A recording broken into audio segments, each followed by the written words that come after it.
Hey y'all, in this video today, I'm going to show you how I built these super easy butcher block cutting boards, and hopefully how you can do it too.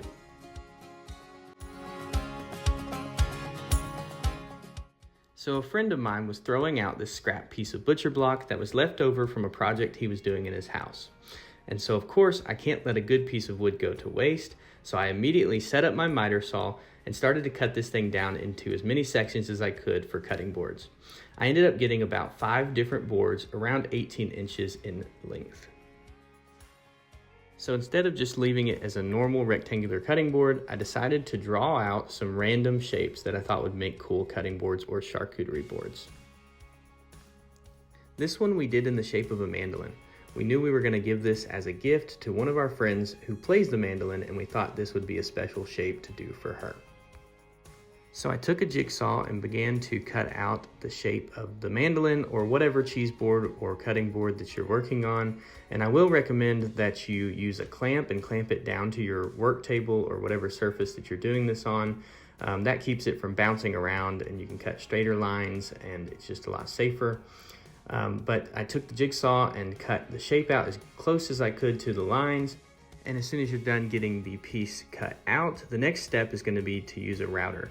This is actually my first time I've ever used a router, and I was really happy with how it turned out. Basically, it just puts a nice clean edge and detail on it, and it makes it look professional. Here's an example of a different cutting board I did, and I actually used a drill and drilled out a hole that I was going to use a burlap string or rope and put through it, because I think that looks really cool too. So other than that detail, basically it was the same process for each cutting board. I just cut out the shape that I desired with my jigsaw.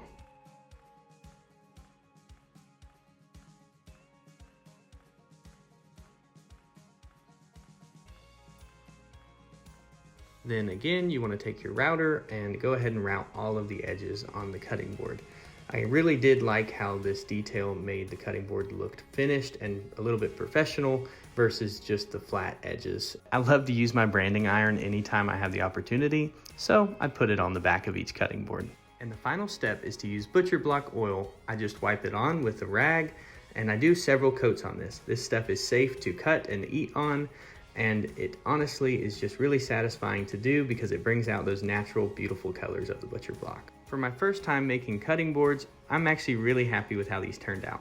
We ended up giving these away to all of our family as Christmas gifts, and they loved them.